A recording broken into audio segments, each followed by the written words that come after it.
The crimson wine cascaded down Maya's white graduation dress like blood spreading across fresh snow. She didn't scream. She didn't cry. She simply stood there in the center of the Sterling Mansion's grand ballroom, surrounded by 300 of Chicago's wealthiest elite, as $800 Chateau Margaux dripped from her braids onto the Italian marble floor. And 15-year-old Marcus Sterling, heir to the $47 billion Sterling Industries empire, laughed. "Oops," he said, tilting the empty crystal decanter. "Guess the maid's daughter should have stayed in the kitchen where she belongs." What Marcus didn't know, what none of them knew, was that in exactly 72 hours he would be on his knees begging this same girl for forgiveness, would make a public apology that would change the trajectory of 3 families forever. But I'm getting ahead of myself. Let me take you back to where it all began, to the morning that would set in motion a chain of events no one could have predicted. Grace Johnson had been cleaning the Sterling Mansion for 11 years. She arrived every morning at 5:47 a.m., 13 minutes before her official start time, because she believed that punctuality was a form of respect, and respect was something you gave freely, regardless of whether it was returned. At 44 years old, Grace moved through the 27,000-square-foot mansion like a ghost. She knew which floorboards creaked, the third one near Mr. Sterling's study, which windows stuck the bay window in the east parlor, and which rooms held secrets no amount of polishing could make shine. She also knew that to the Sterling family, she was invisible. And Grace had made peace with that. She had made peace with a lot of things over the past 2 decades, choices that had led her from a life of privilege to one of service, from ballrooms to cleaning closets, from designer gowns to a gray uniform with her name stitched on the pocket. But her daughter, Maya, was a different story.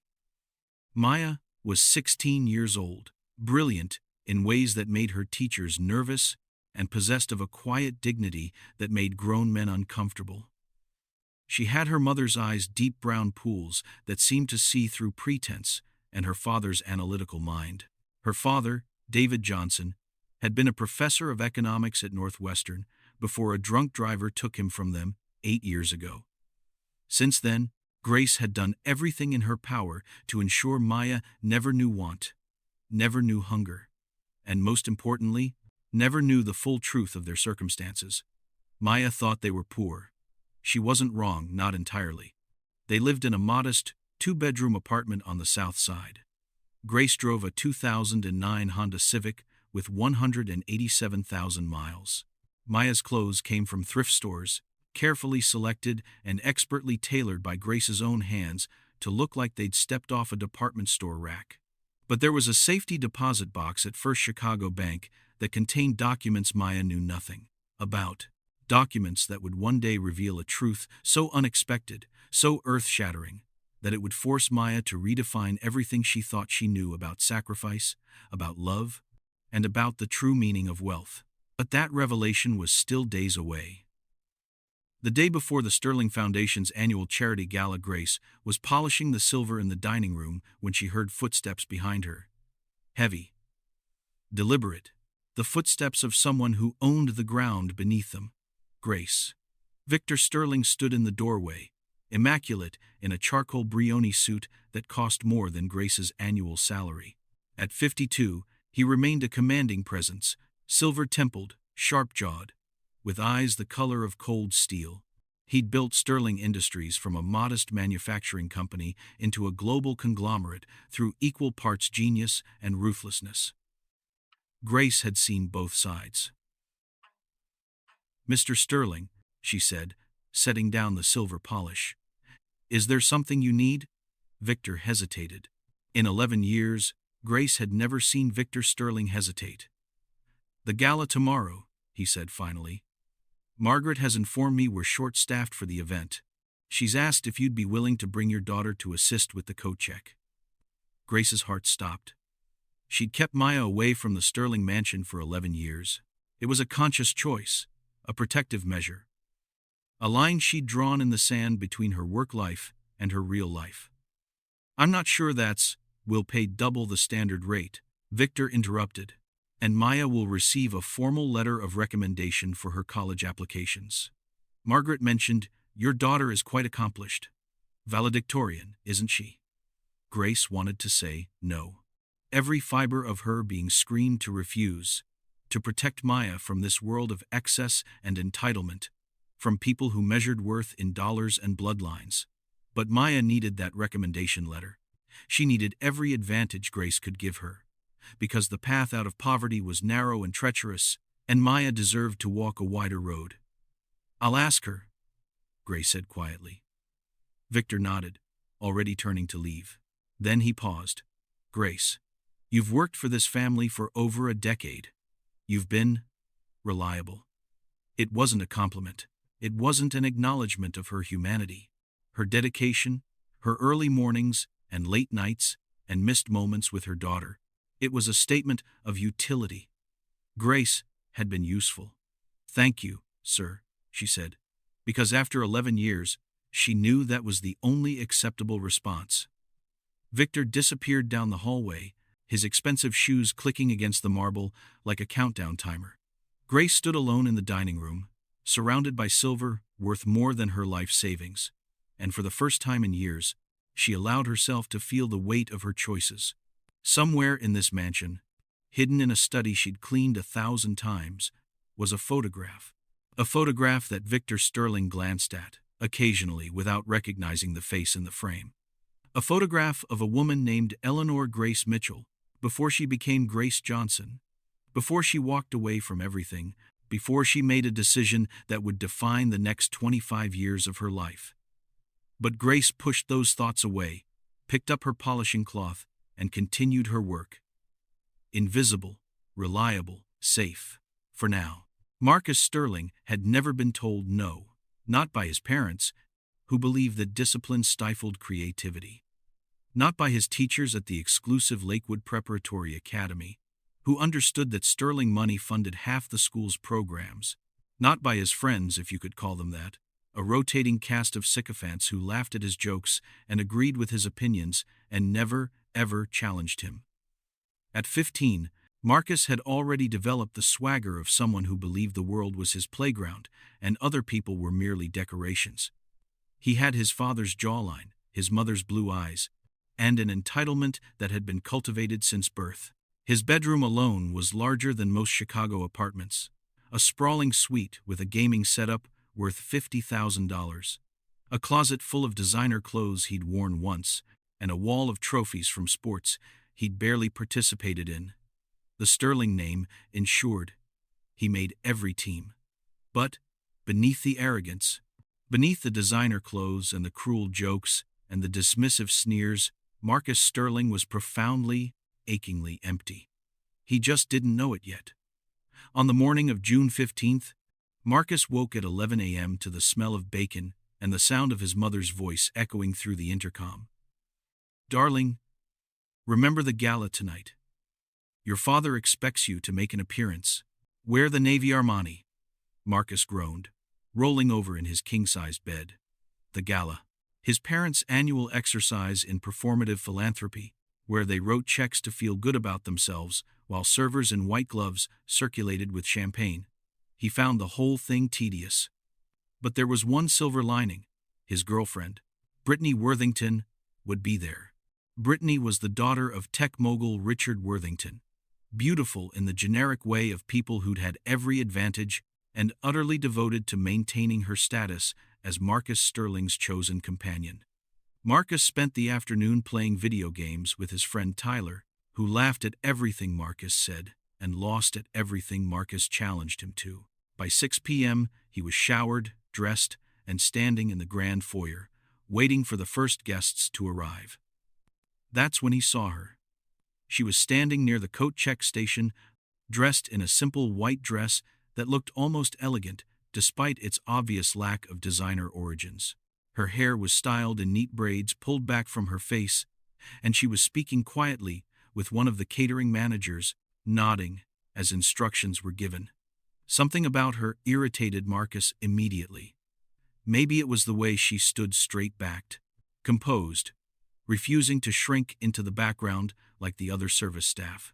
Maybe it was the intelligence in her eyes when she glanced around the foyer, cataloging details with an attention that seemed almost proprietary. Or maybe it was simpler than that. Maybe Marcus, who had never encountered someone who didn't immediately defer to his status, recognized something in this girl that unsettled him: the complete absence of awe. She wasn't impressed by the chandeliers. She wasn't intimidated by the artwork. She wasn't nervously adjusting her uniform or avoiding eye contact. She was just present, composed, equal. And that, to Marcus Sterling, was unacceptable. "Tyler," he said, nudging his friend. "You see that girl? The one at coat check?" Tyler squinted across the foyer. "The pretty one with the braids?" "Yeah, why?" "That's the maid's daughter. My mom mentioned it yesterday. Can you believe they let her in here?"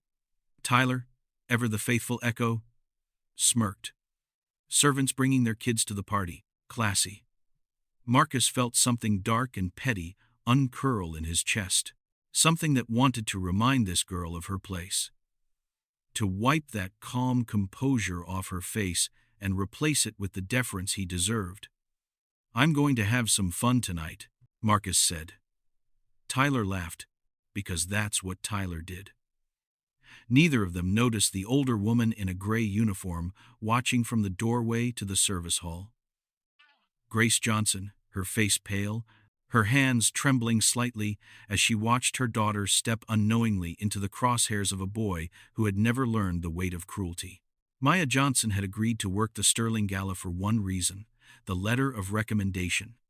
Northwestern University was her dream school. Her father had taught there, had walked those halls, had inspired students in lecture rooms that Maya had visited only once, when she was 8 years old, and he'd snuck her into campus for a daddy-daughter adventure. She still remembered the way he'd knelt beside her on the quad, pointing at the Gothic towers.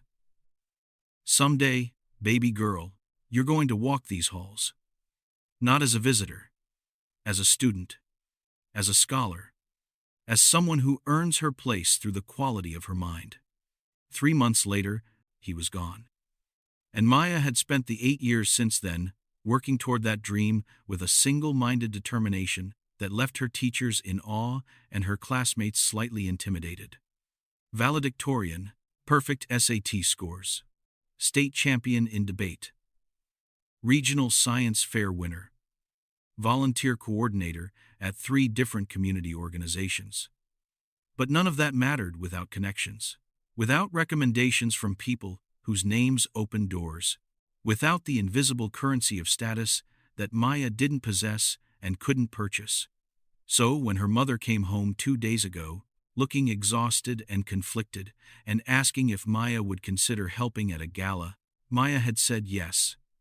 She'd said yes because she saw the worry in her mother's eyes. She'd said yes because she knew her mother worked too hard and asked for too little. She'd said yes because sometimes achieving your dreams meant swallowing your pride and playing a role you didn't write. Now, standing in the foyer of the Sterling mansion, Maya allowed herself a moment of honest assessment. The house was obscene. Not beautiful, obscene. 27,000 square feet of marble and crystal and artwork that cost more than most people's lifetimes. A monument to excess, to the hoarding of resources that could have fed thousands, housed hundreds, changed countless lives. Maya didn't hate rich people. That would be too simple, too reductive.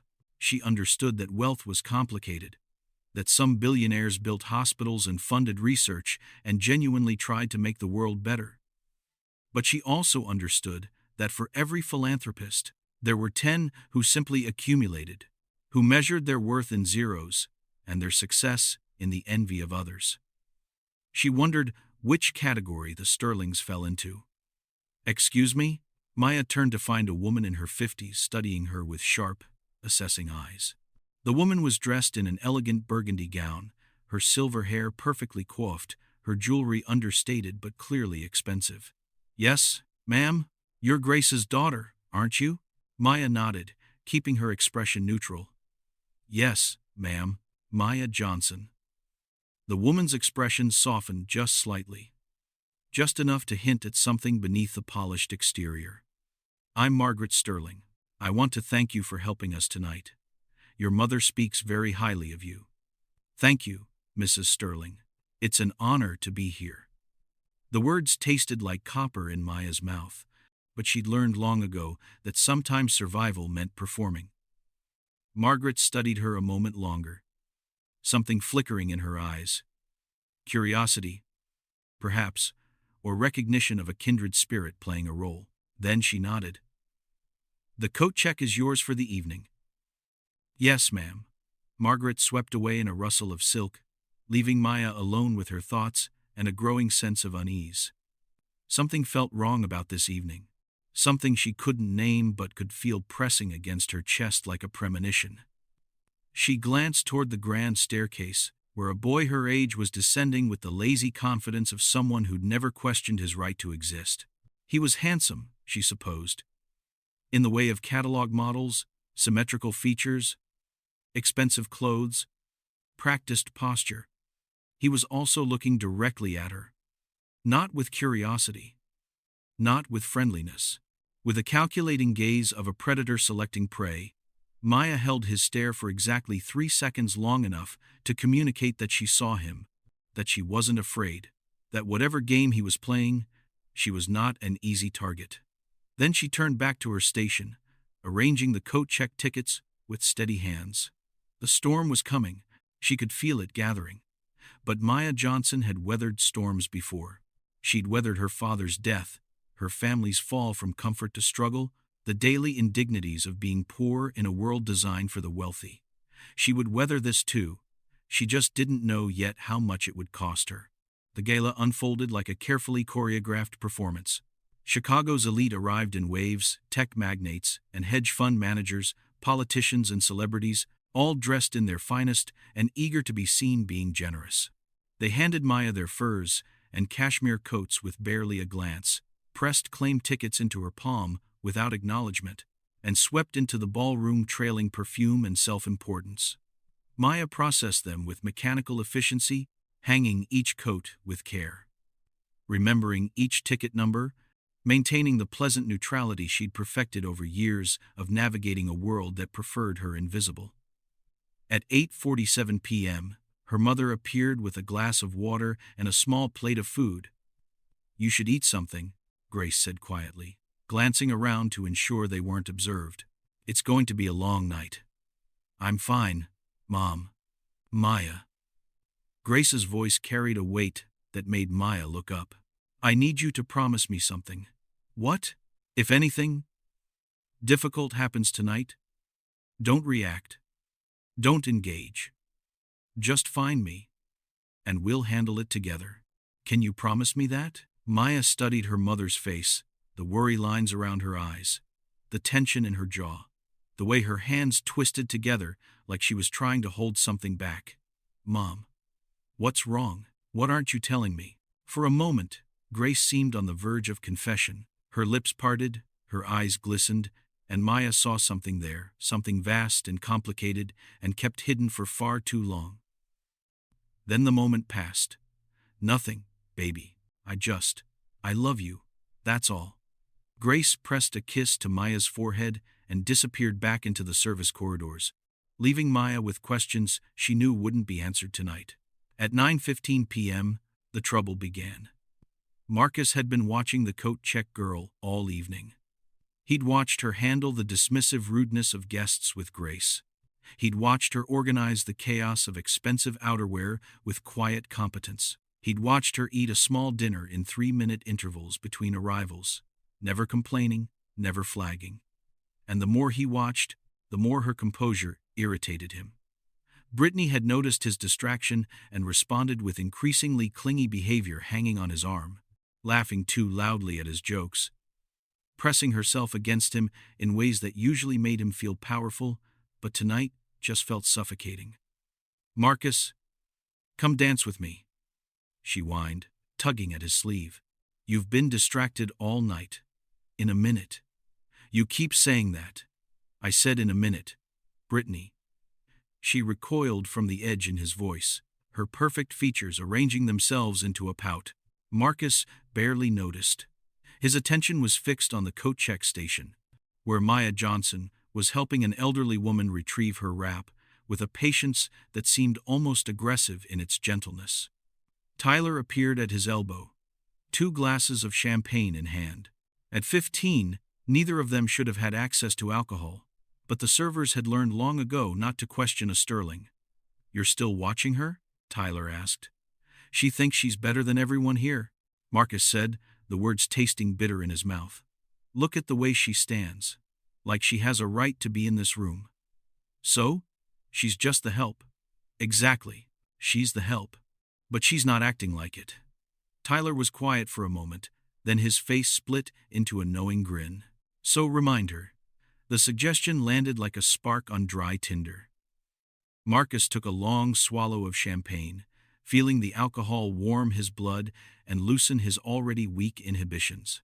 His father was across the room, deep in conversation with some senator. His mother was holding court with the society wives. No one was watching. No one would stop him. "Give me the wine decanter from the head table," Marcus said. Tyler's grin widened. At 9:47 p.m., Maya was helping a woman retrieve a vintage mink coat when she heard footsteps approaching. Not one set, several, moving with purpose, moving toward her. She turned to find Marcus Sterling standing 3 feet away, a crystal decanter of red wine in his hand. He was flanked by 2 other boys his age, both watching with the eager anticipation of spectators at a blood sport. Behind them, a small crowd was beginning to gather. Maya saw phones emerging from pockets, saw the gleam of recording lights. "Can I help you?" Maya asked, keeping her voice neutral. Marcus smiled. It wasn't a pleasant expression. "You know, I've been watching you all night," he said, speaking loudly enough for the growing audience to hear. "You're really good at playing pretend, aren't you? Acting like you belong here. Like you're one of us." Maya felt the first prickle of unease crawl up her spine. "I'm just here to do a job." "Right. The job your mother does every day. Scrubbing our toilets, washing our dishes, touching our things with her dirty little hands." The words landed like slaps. Maya felt heat rising to her cheeks, but she kept her expression steady. She thought of her mother's warning. "Don't react. Don't engage. Is there something I can actually help you with?" she asked. "Oh, absolutely." Marcus stepped closer, swirling the wine in the decanter. "See, here's the thing. This is my house. These are my parents' guests. And you." He looked her up and down with exaggerated disgust. "You don't belong here. You're contaminating the air. You're making everyone uncomfortable just by existing." Behind him, Tyler snickered. A few people in the crowd shifted uncomfortably, but no one intervened. No one stepped forward to stop what was clearly about to happen. Because Marcus Sterling was untouchable, and Maya Johnson was no one. "I think," Maya said slowly, deliberately, "that you should walk away now. Before you do something you'll regret." It was the wrong thing to say. Marcus's face contorted with fury at being challenged, being spoken to as an equal, by someone so clearly beneath him. "Regret?" He laughed, high and ugly. "Let me tell you something about regret. My father could destroy your mother's life with one phone call. He could make sure she never works in this city again. One word from me, and you'll be back in whatever ghetto you crawled out of." Maya's hands were shaking now. Not with fear, with rage, with the accumulated fury of every dismissive glance, every casual cruelty, every moment she'd had to make herself small so that people like Marcus Sterling could feel big. But she kept her voice steady. "You should walk away. Make me." And then slowly, deliberately, with a smile on his face and cameras recording, Marcus Sterling lifted the decanter and poured $800 Chateau Margaux over Maya Johnson's head. The wine hit her like ice. She gasped as the cold liquid soaked her hair, her dress, her skin. It ran down her face like red tears, pooling at her feet, staining the white fabric of her dress in spreading blooms of crimson. For a moment, The entire ballroom went silent. Then Marcus laughed. "Oops," he said, tilting the empty decanter. "Guess the maid's daughter should have stayed in the kitchen, where she belongs." His friends laughed with him. A few people in the crowd chuckled nervously. Someone was definitely still recording. Maya stood frozen, wine dripping from her braids, her white dress destroyed, her dignity shattered in front of 300 strangers. And then she heard it. A scream, raw, wounded, animal cutting through the laughter like a blade. "Maya!" Grace Johnson burst through the crowd, her gray uniform a stark contrast to the elegant gowns around her. She pushed past startled guests, knocked Tyler aside, and gathered her daughter in her arms. "Oh, baby. Oh, my baby. I'm so sorry. I'm so sorry."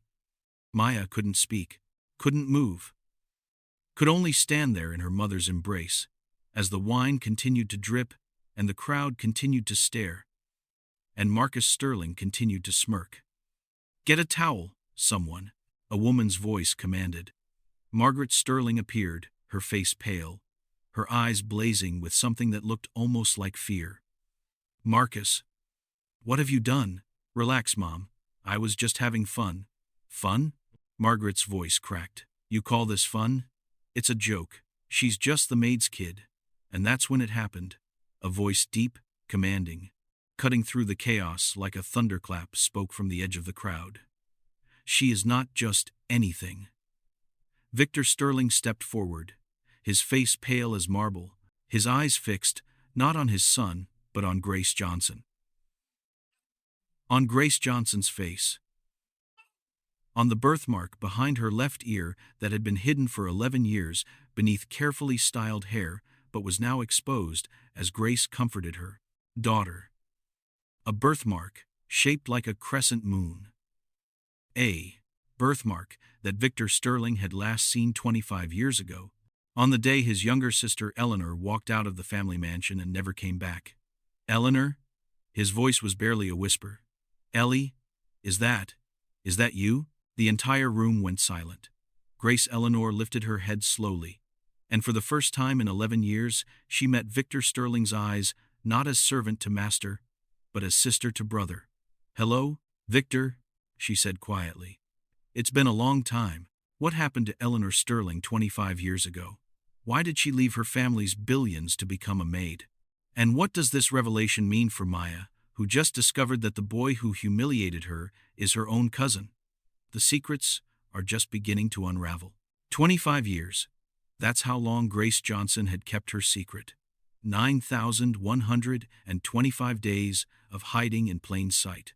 Of watching her brother build an empire while she scrubbed his floors. Of biting her tongue when her nephew sneered at her daughter. Of protecting Maya from the poisoned legacy of Sterling blood. Now, standing in the center of the ballroom she used to dance in as a child, wine-stained and trembling, and holding her daughter in her arms, Eleanor Grace Sterling had finally been seen, and nothing would ever be the same. The crowd parted as Victor Sterling moved toward his sister. His face had gone through a spectrum of emotions in the past 30 seconds: shock, disbelief, confusion, and finally, something that looked almost like pain. 11 years, he said hoarsely. "You've been working in my house for 11 years, and you never said anything? Would you have listened?" Eleanor's voice was steady, but her hands trembled where they held Maya's shoulders. "Would you have seen me as anything other than a problem to be managed?" "Ellie, don't." The word was sharp enough to make Victor flinch. "Don't call me that. Not here. Not in front of these people." Maya twisted in her mother's arms, looking between them with dawning horror. "Mom? What's happening? Who is this man to you?" Eleanor closed her eyes. This was the moment she'd dreaded for 16 years. The moment her carefully constructed reality would crumble, exposing truths she'd worked so hard to bury. "Maya, I need you to listen to me carefully. Mom, this man, Victor Sterling, is my brother. My older brother." Eleanor's voice cracked. "Which makes him your uncle. And his son, Marcus, is your cousin. The silence that followed was absolute. Maya looked at Marcus, who had gone pale, the smirk finally wiped from his face. She looked at Victor, who was staring at her with an intensity that made her skin crawl. She looked at her mother, at the stranger wearing her mother's face, and felt the ground shift beneath her feet. "That's impossible," Maya whispered. "We're poor. We live in a 2-bedroom apartment. You clean houses for a living.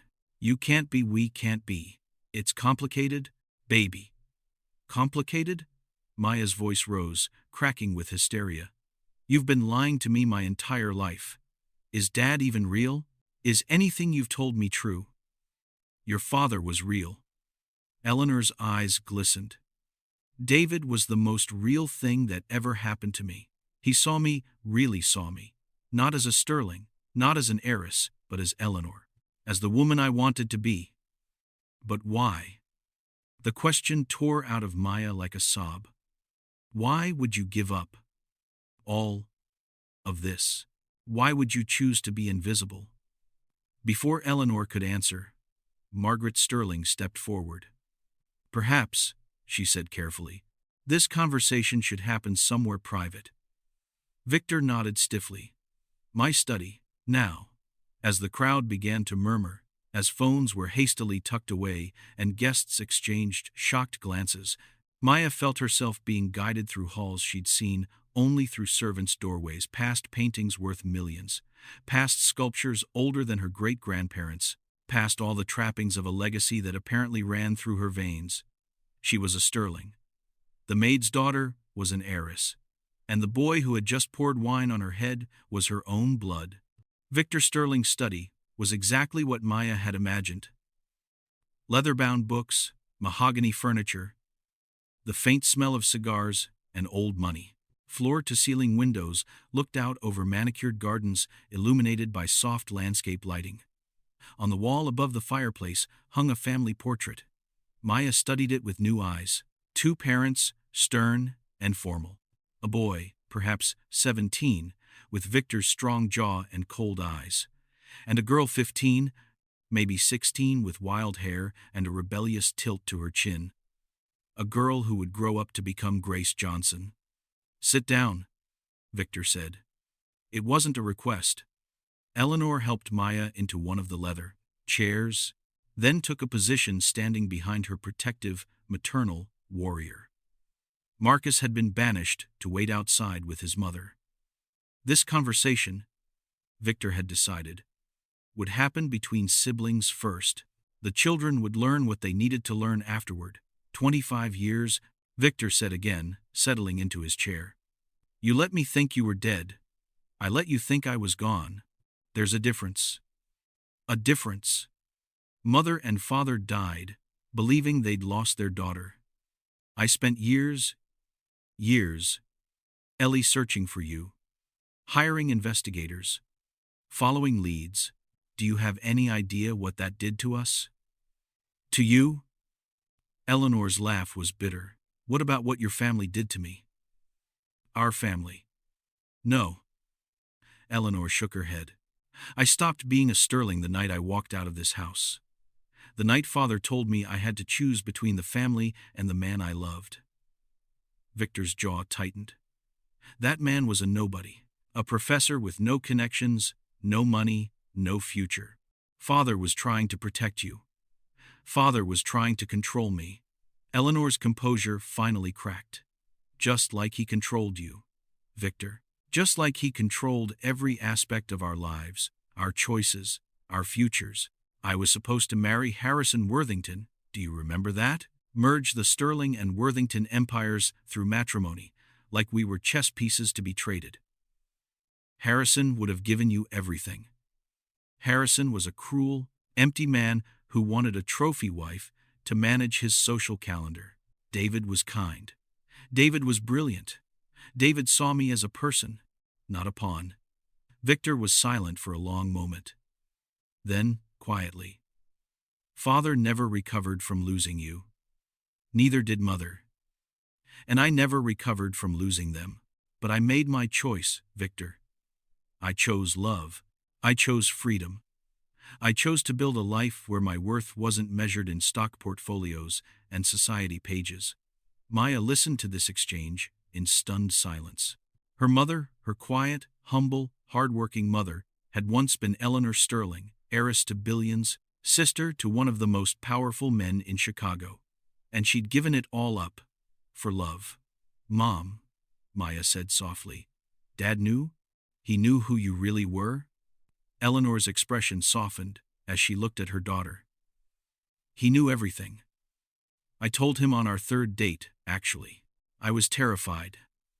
I thought he'd see dollar signs, thought he'd treat me differently once he knew. But he didn't? He laughed. Eleanor smiled at the memory. He actually laughed and said, Eleanor, I'm a professor of economics. I teach people how money works. Do you really think I'd be impressed by someone who was simply born into it? Maya felt tears prick her eyes. That was her father. That was exactly the kind of thing he would say. When he died, Eleanor continued, I thought about reaching out, about coming back to the family. But by then, your grandfather had passed, and your grandmother was in declining health, and I couldn't face Victor, couldn't face what I'd done to them. So, you became invisible instead, Victor said flatly. You took a job in my own house, under a fake name, and you watched us from the shadows. I needed to work.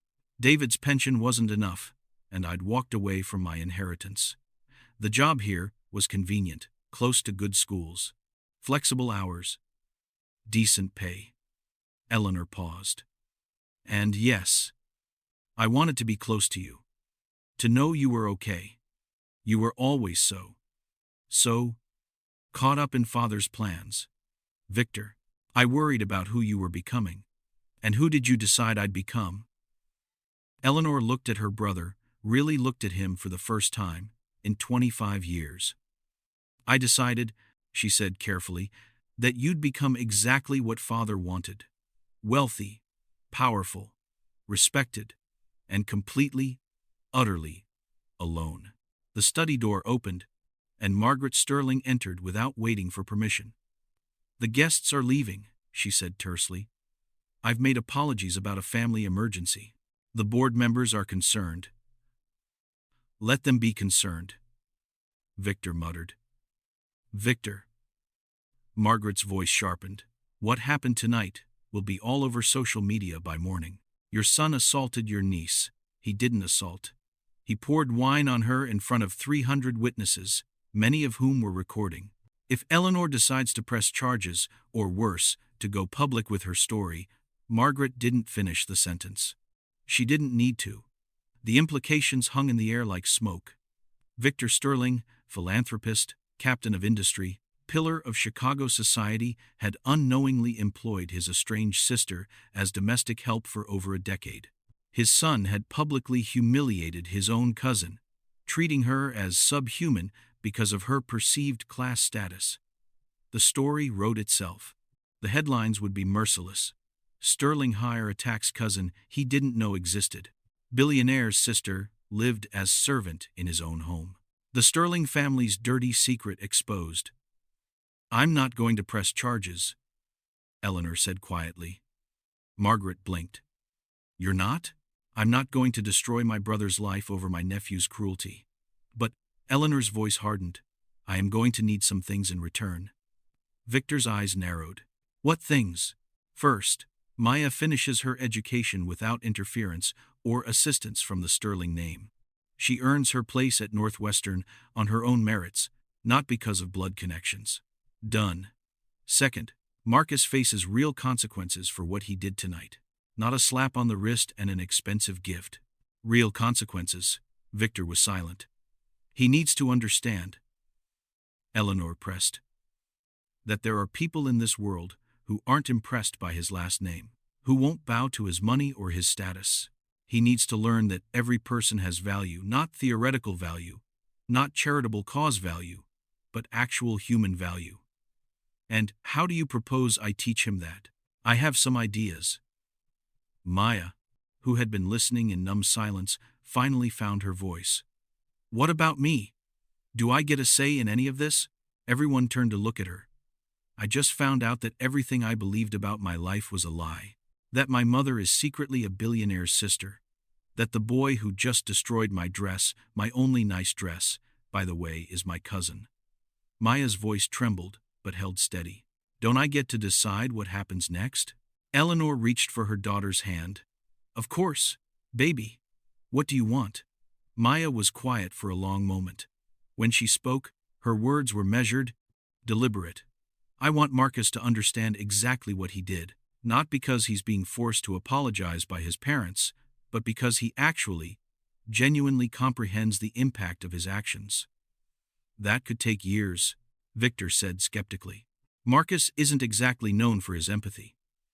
"Then he'll have to learn." Maya met her uncle's eyes, so like her mother's. She realized now. Despite the coldness in them, "You asked what kind of consequences he should face. I say, put him to work. Real work. The kind of work where no one knows he's Marcus Sterling, where he can't fall back on his name, or his money, or his connections." "You want me to? What? Send him to flip burgers?" "I want you to send him to serve others the way my mother has served your family for 11 years. Invisible, reliable, overlooked." Maya's voice hardened.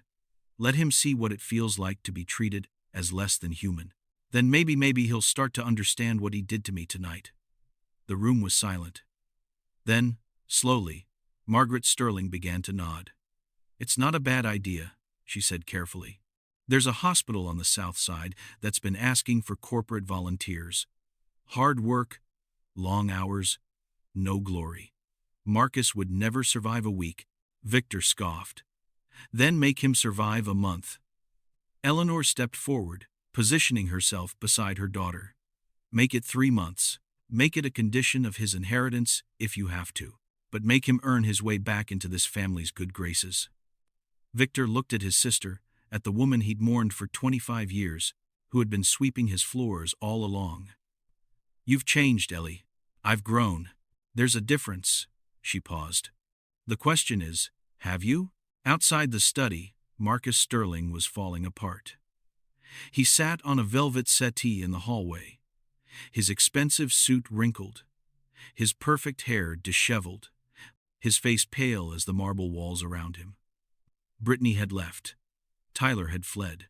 Even his mother had abandoned him to the consequences of his own cruelty. For the first time in 15 years, Marcus Sterling was completely, utterly alone. And in that solitude, with no one to perform for and no one to impress, he was forced to confront something he'd spent his entire life avoiding. The truth about himself. He hadn't poured wine on Maya Johnson because she'd done anything wrong. He'd done it because she'd looked at him like he was ordinary, like his money and his name and his status meant nothing. And that had terrified him. Because if those things meant nothing, if the externals he'd built his entire identity around were stripped away, what was left? Who was Marcus Sterling without the Sterling? He didn't know. He didn't know because he'd never had to ask. Because every time he'd felt empty or scared or confused, there had been money to spend, friends to flatter, servants to demean, external validations to paper over the internal void. But tonight, the paper had torn. And through the tear, Marcus glimpsed something that made him want to look away, the vast, aching emptiness at the center of himself. The frightened child who had never been told no, never been challenged, never been loved for who he was rather than what he represented. Marcus. He looked up to find Maya, standing in the hallway. She'd changed out of the wine-stained dress into borrowed clothes, a simple sweater and jeans that probably belonged to one of the catering staff. Her hair was still damp. Her eyes were red from crying, and she looked exhausted. But she also looked calm, composed, present. She looked like someone who knew exactly who she was. "I'm sorry," Marcus said. The words came out rougher than he intended, scraped raw by emotions he didn't have names for. "I know that doesn't. I know it's not enough. But I'm sorry. For what I did. For what I said. For..." He trailed off, not knowing how to articulate the magnitude of his offense. Maya studied him for a long moment. "Do you even know why you did it?" Marcus opened his mouth to give the easy answer. "I was showing off. I was being stupid. I'd had too much champagne," but something in Maya's gaze stopped him. She deserved better than easy answers. "Because you weren't afraid of me," he said quietly. "Everyone else in that room was looking at me like I mattered. Like my name mattered. But you looked at me like I was just some kid, and I couldn't handle it." Maya nodded slowly. "That's the first honest thing you've said all night. Is it going to get worse? Whatever my parents decide? Probably." Maya almost smiled. "But maybe that's not a bad thing. Maybe you need worse before you can find better." She turned to walk away, then paused. "For what it's worth, Marcus, I don't hate you. I feel sorry for you, actually. Because you've had everything handed to you your entire life, and you have no idea who you are without it." She met his eyes. "I know exactly who I am. I worked for it, earned it, built it from nothing. Must be nice. It isn't nice. It's hard." Maya's voice softened. "But it's real. And when you've built yourself from nothing, no one can take it away from you." She disappeared down the hallway, leaving Marcus alone with her words. And for the first time in his life, Marcus Sterling found himself wanting something that money couldn't buy. He wanted to be real. At midnight, the adults reached an agreement. It was written in Victor's own hand, signed by all parties, and witnessed by Margaret, the only non-Sterling who could be trusted with the family's secrets. The terms were as follows. First, Marcus would spend the next 6 months working at Mercy South Hospital as a patient care volunteer. No one would know he was a Sterling. He would use his middle name, James, and wear the same uniform as every other volunteer. He would clean bedpans, comfort frightened patients, run errands for nurses, and do whatever unglamorous work was required.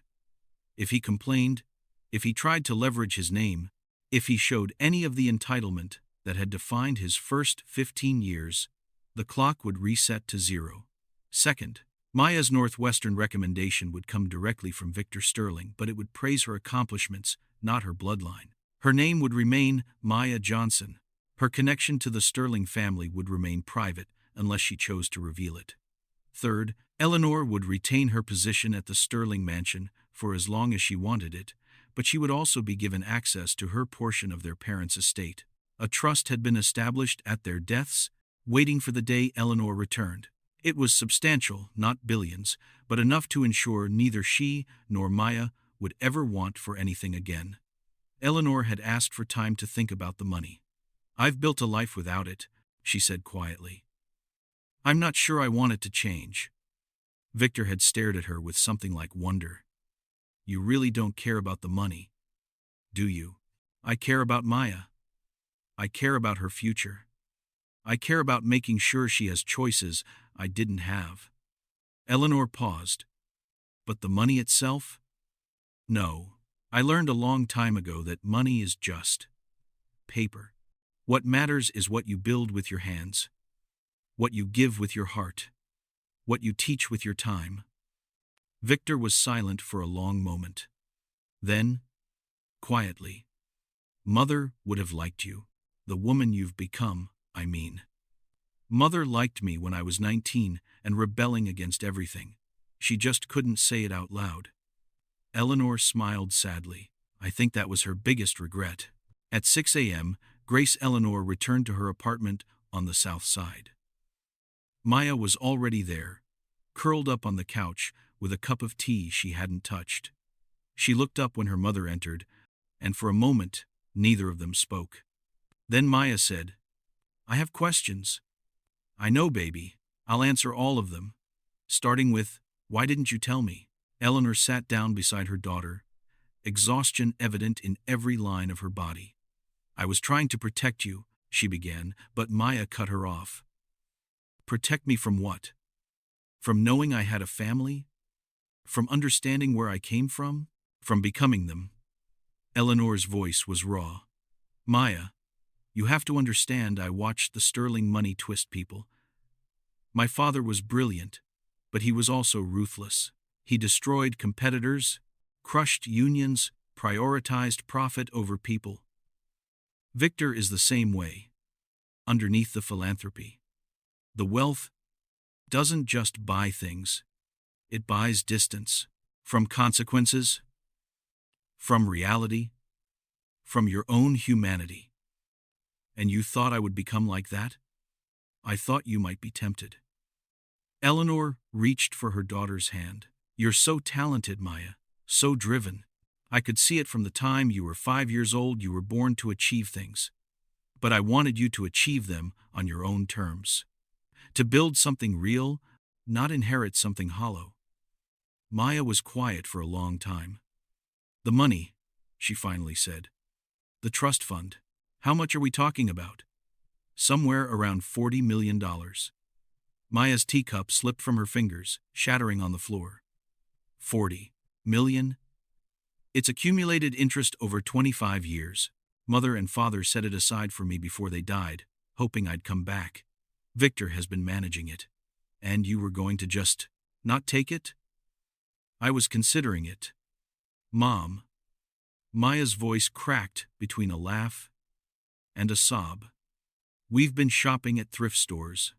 I've been working part-time jobs since I was 14. Last month, you sold blood to make rent. I never sold. I saw the receipts. Eleanor had the grace to look chagrined. I was going to tell you. Eventually. Once you were older, more established, less likely to let the money change you. Change me? Maya stood abruptly, pacing the small living room. Mom, I'm not Marcus. I didn't grow up surrounded by yes-men and servants and people telling me I was special just because of my last name. I grew up watching you scrub floors and clip coupons and work double shifts so I could have school supplies. And that's exactly why I made the choices I made, Eleanor said quietly. That struggle, that resilience you've developed, that understanding of what it means to work for something, that's more valuable than $40 million, Maya. That's character. That's integrity. That's something the sterling money couldn't buy for Marcus in 15 years of trying. Maya stopped pacing, turned to face her mother. You gave up billions, she said slowly, to make sure I'd know the value of $1. I gave up billions to make sure you'd know your own value.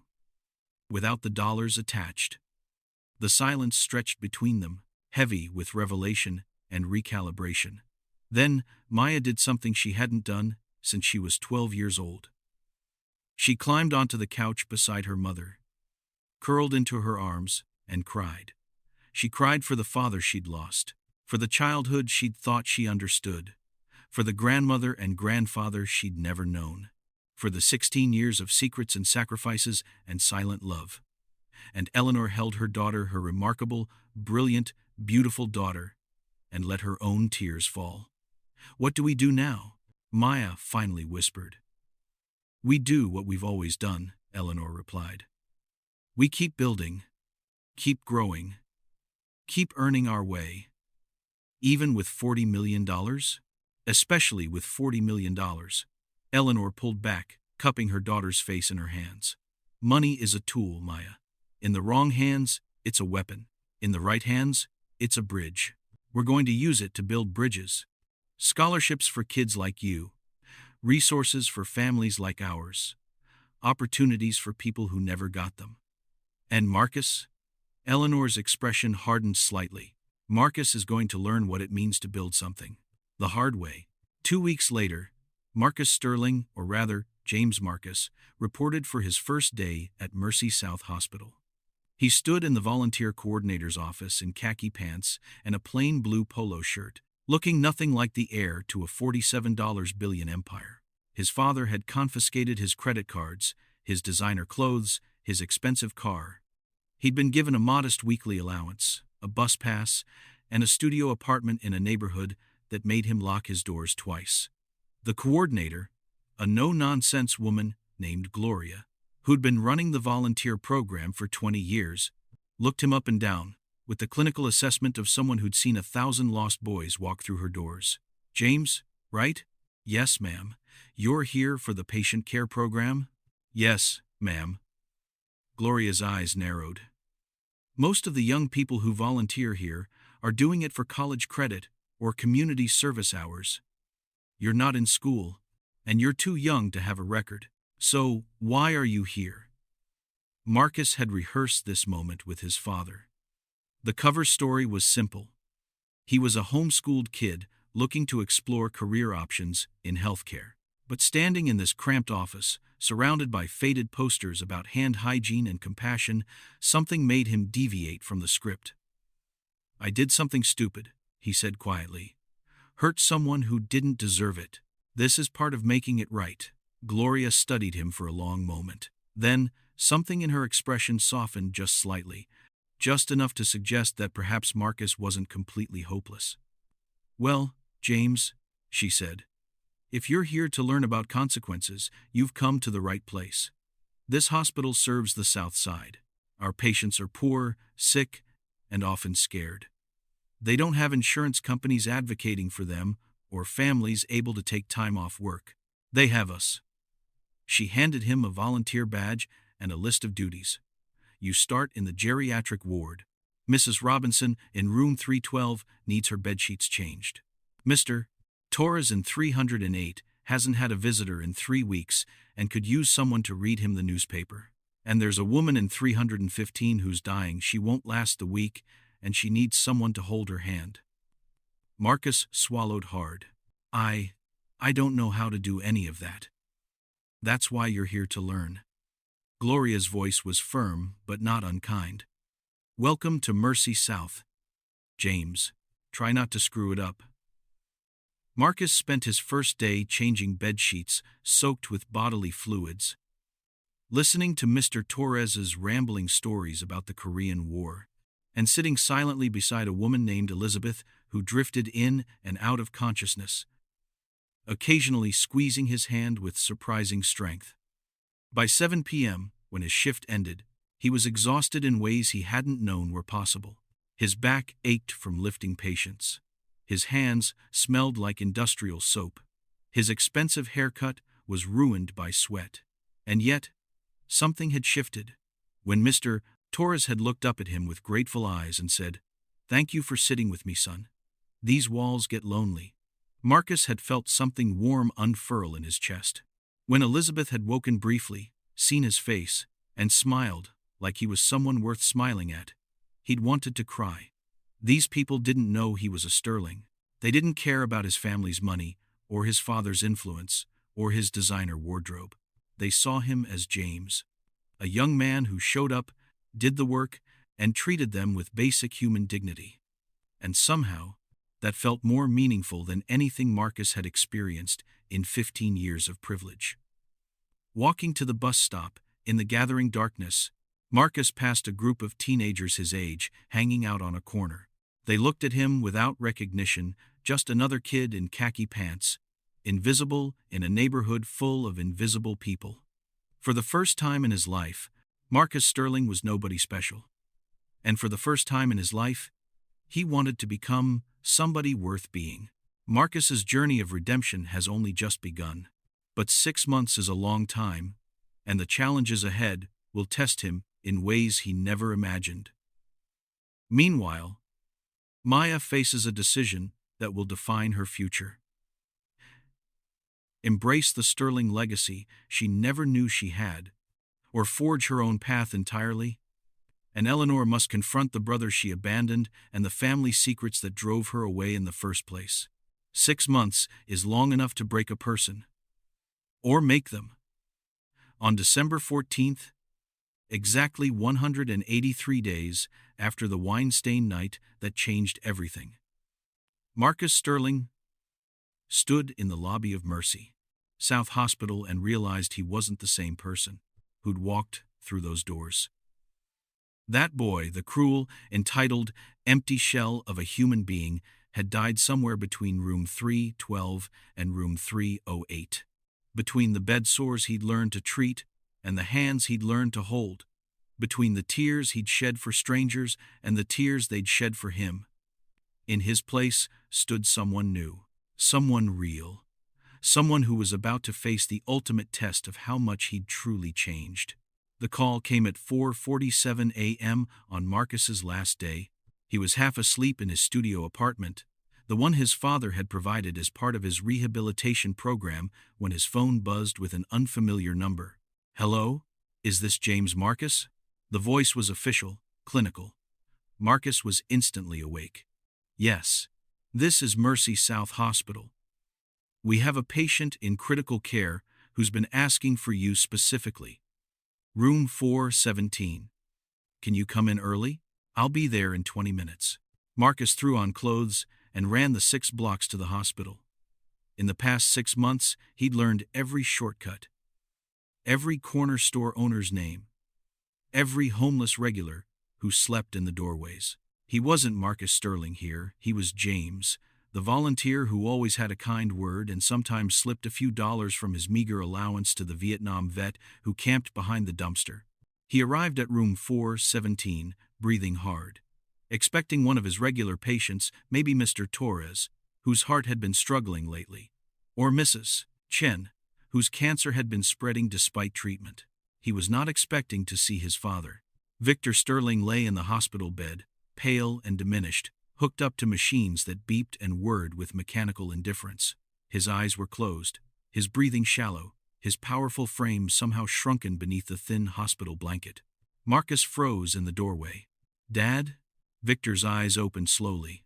They were clouded with pain, but something else too, something Marcus had never seen in his father's face before. Fear. "Marcus." Victor's voice was a rasp. "I was hoping you'd come. What happened? Why are you here? Why didn't anyone call me? I asked them not to." Victor coughed weakly. "I wanted to see you here. In this place. See who you've become. When you didn't know anyone was watching." Marcus moved to his father's bedside, years of resentment battling with genuine alarm. "You've been spying on me? Observing? There's a difference."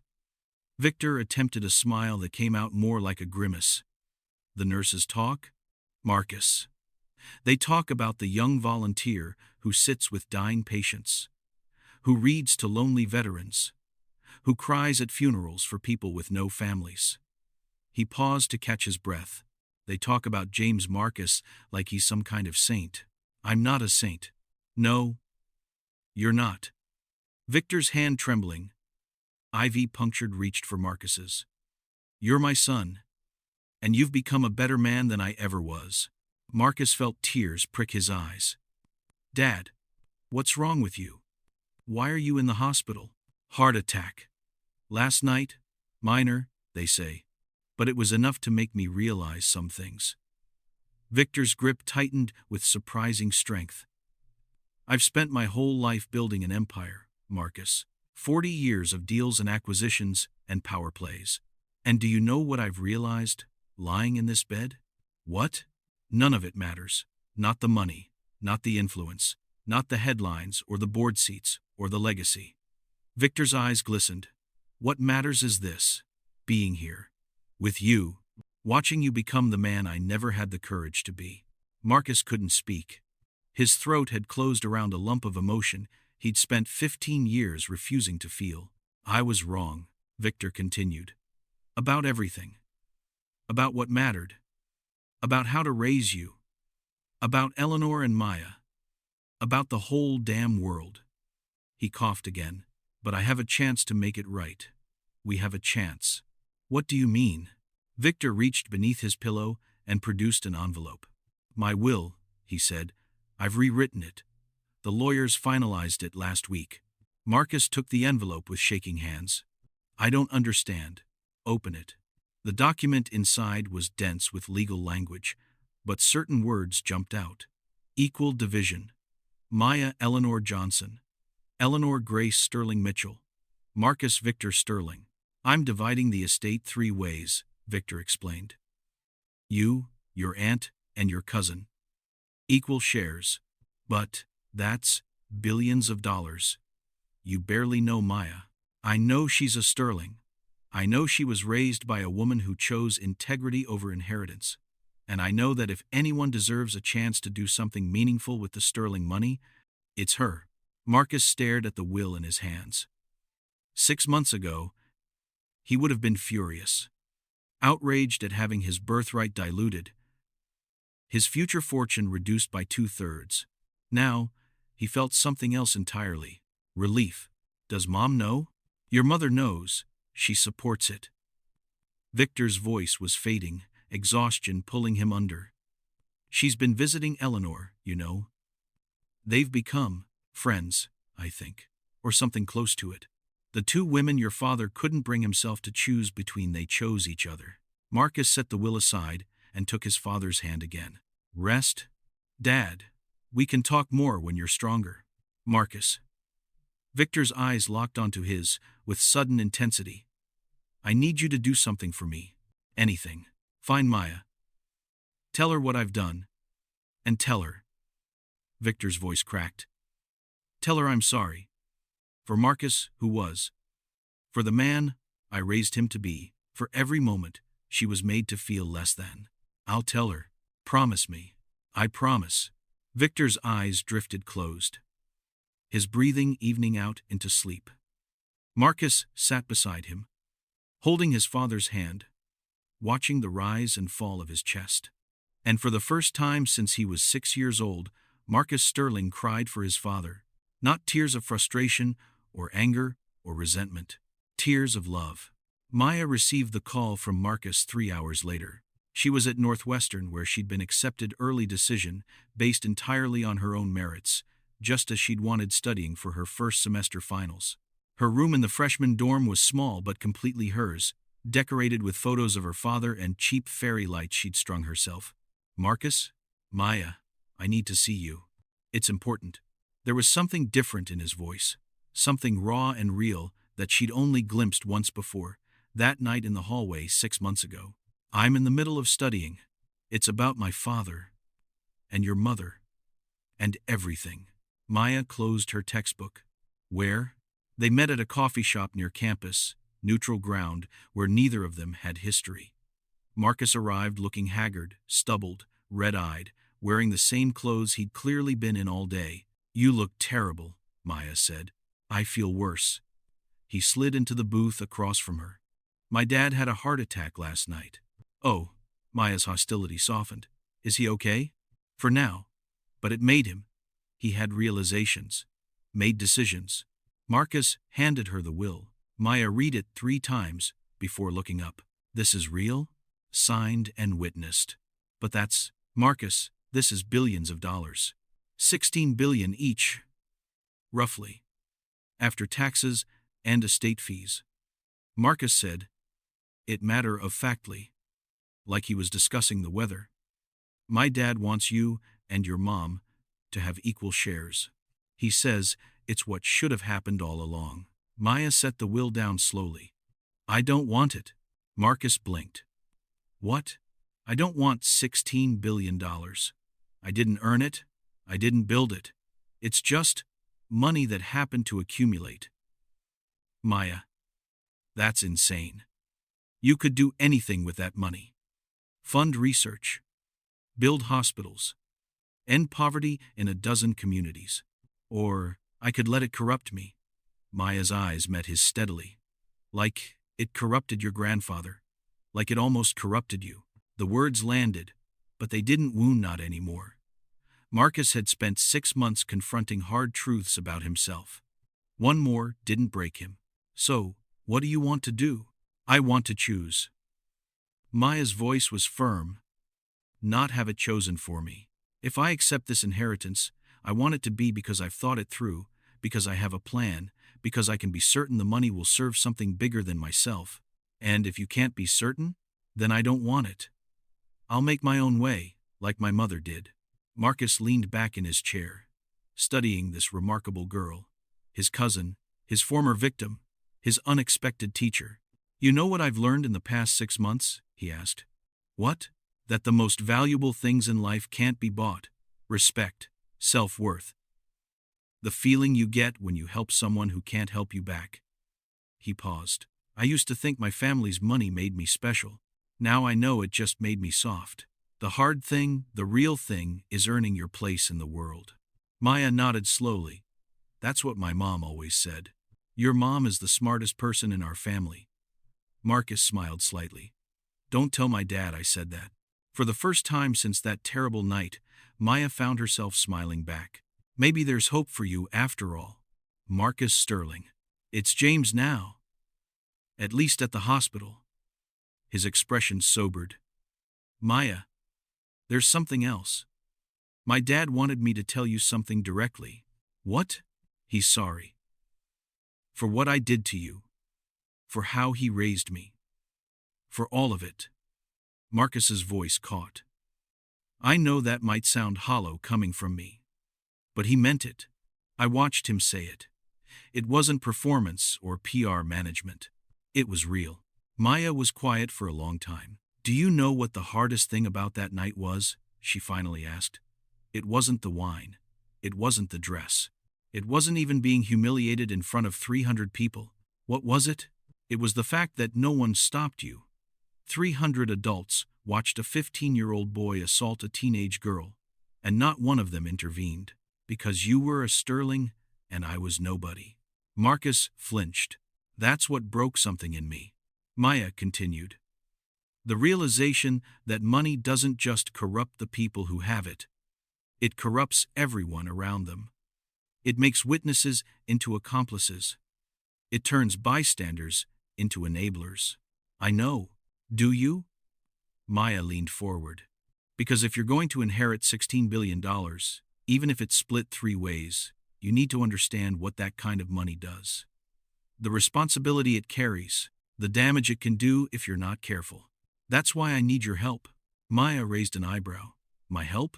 You're smarter than me. More grounded. You've grown up understanding what it means to work for things, to earn things, to build things from nothing. Marcus met her eyes. I've spent the last 6 months learning, but I've only scratched the surface. If we're going to be partners in this inheritance, if we're going to use the Sterling money to actually do good instead of just feel good, I need someone to keep me honest. You want me to be your conscience?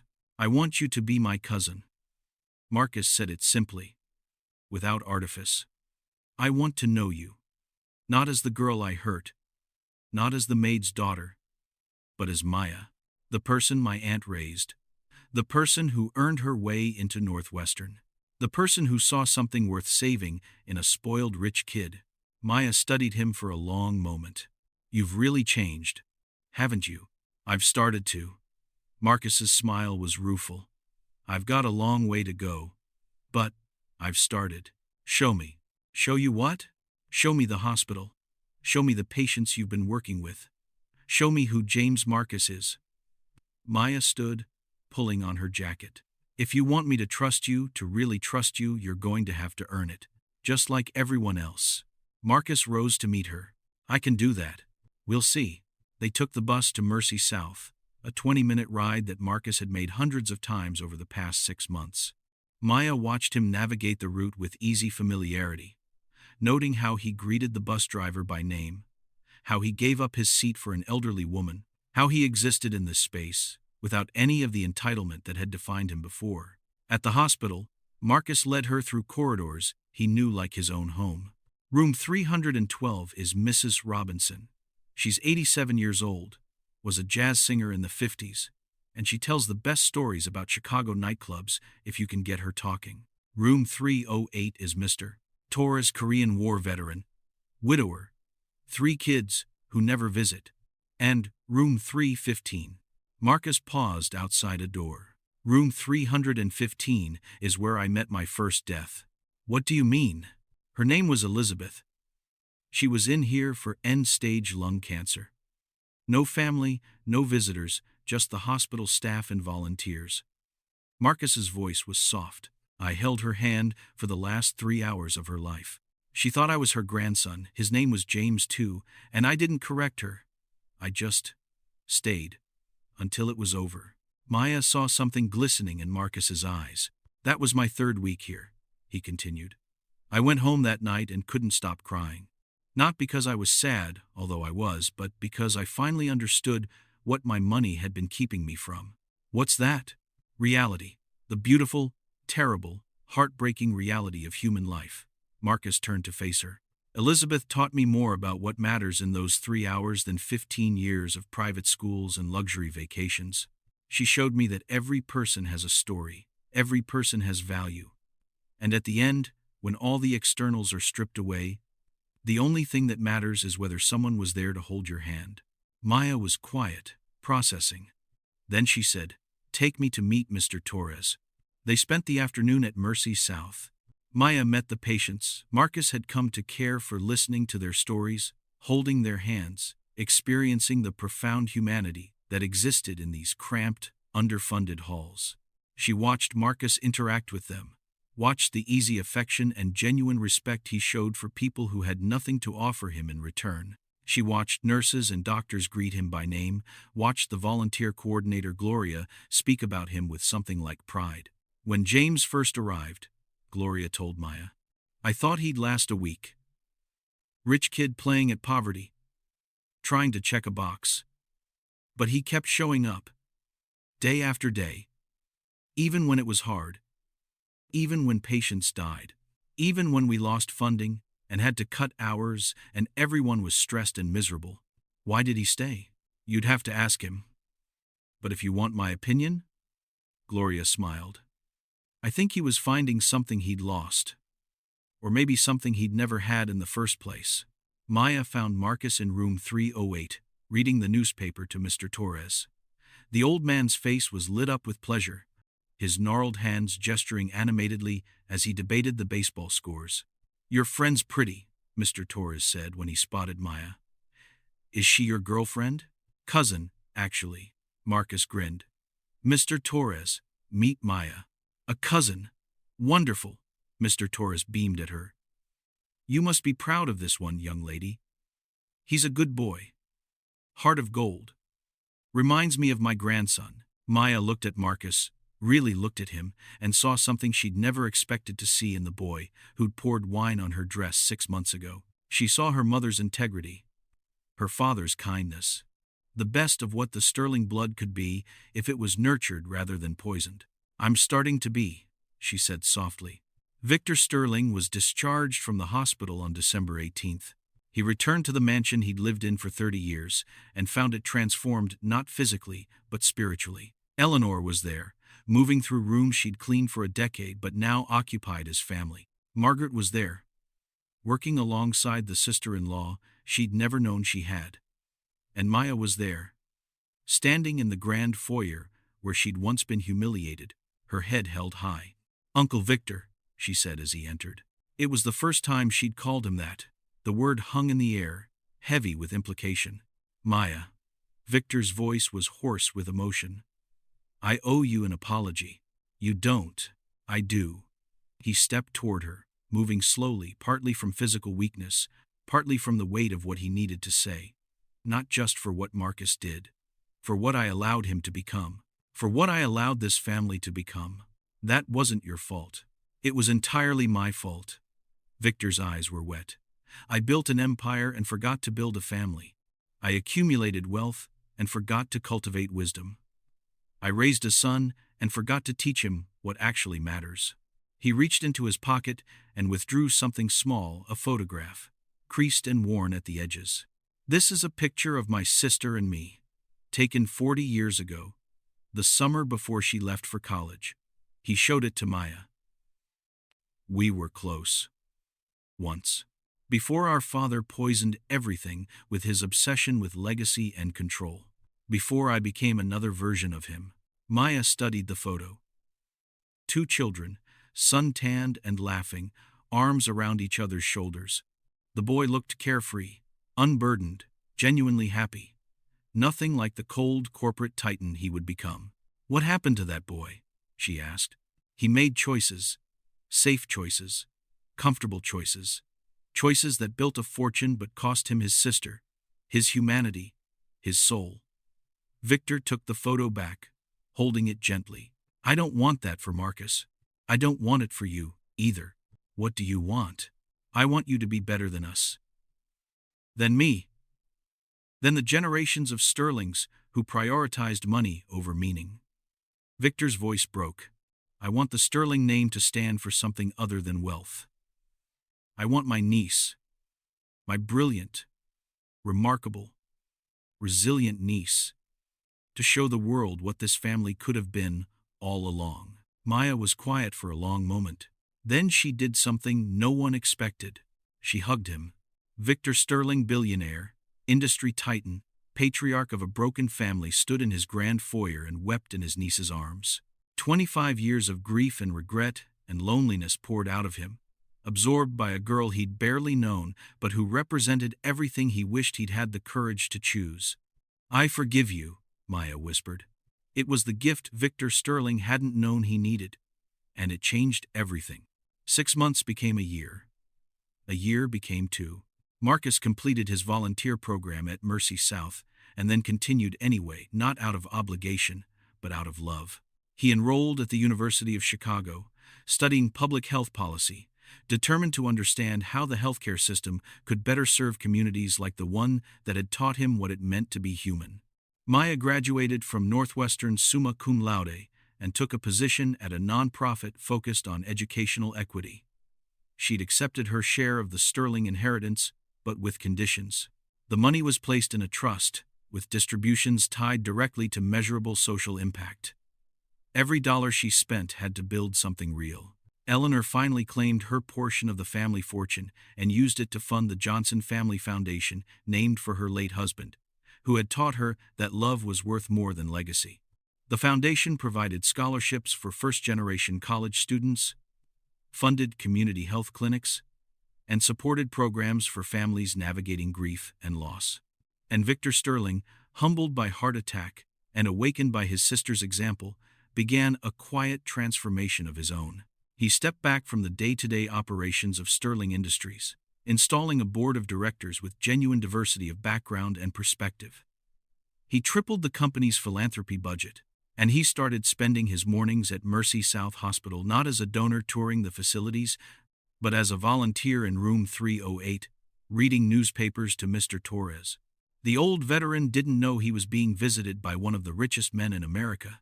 He just knew that Victor showed up. Every day. Rain or shine. That was what mattered.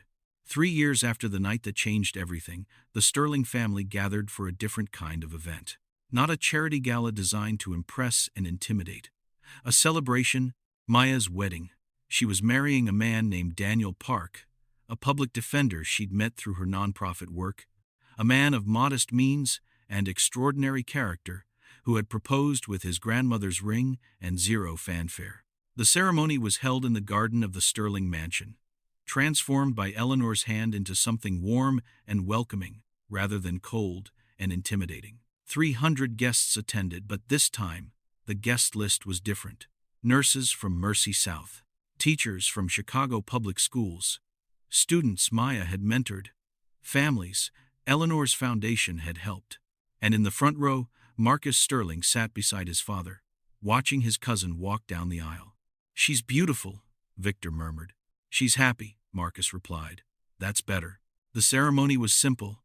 The vows were heartfelt.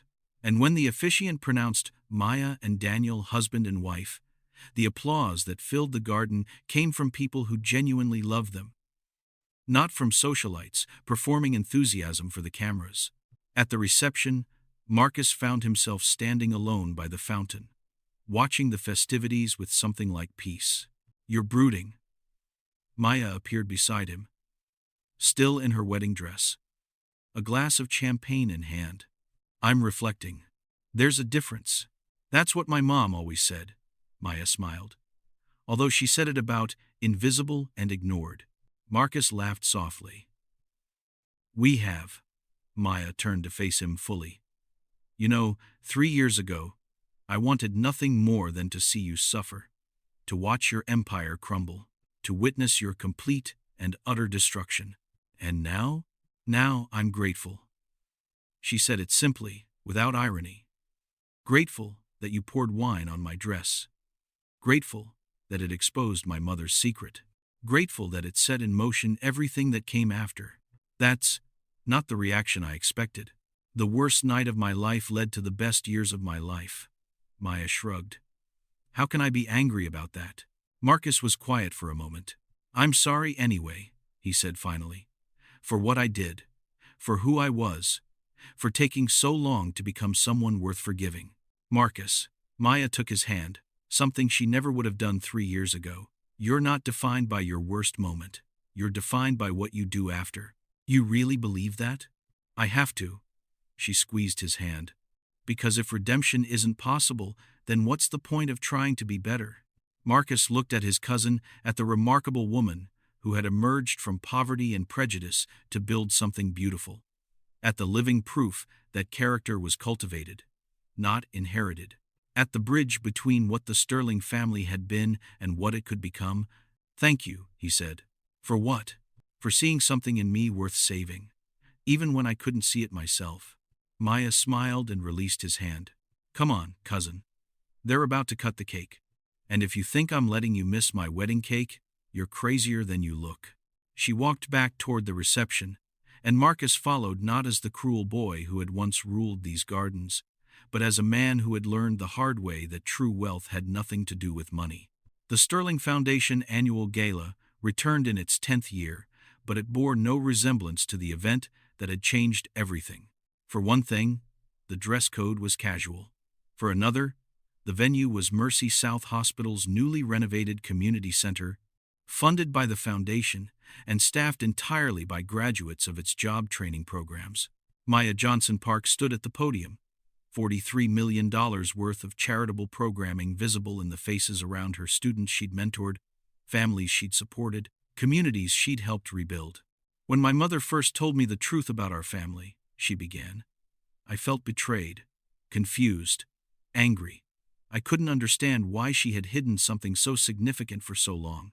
She paused, looking out at the crowd, at her mother Eleanor, silver-haired and smiling, at her uncle Victor, frail now but present, at her cousin Marcus, sitting with his wife and 2 children, no longer the cruel boy she'd once known. "But now I understand. She wasn't hiding wealth from me, she was giving me something more valuable. The gift of earning my way, the dignity of building something from nothing, the knowledge that I am more than my bloodline, more than my bank account, more than the circumstances of my birth." Maya's voice strengthened. 10 years ago, a boy poured wine on a girl in this very family's ballroom. He thought he was humiliating her. He thought he was reminding her of her place. She smiled. He was wrong. What he actually did was start a revolution. A revolution that transformed a family, healed old wounds, and proved that redemption is possible if we have the courage to pursue it. In the audience, Marcus Sterling caught his cousin's eye and nodded. Once, the gesture would have been arrogant, entitled. Now it was simply grateful. "So tonight," Maya concluded, "we're not here to celebrate wealth. We're here to celebrate something much more rare and precious. The choice to be better. The commitment to growth. The belief that every person, regardless of where they start, deserves the chance to become who they were meant to be." She raised her glass. "To second chances. To family. And to the understanding that our worth is not determined by what we have, but by what we give." The room rose in applause.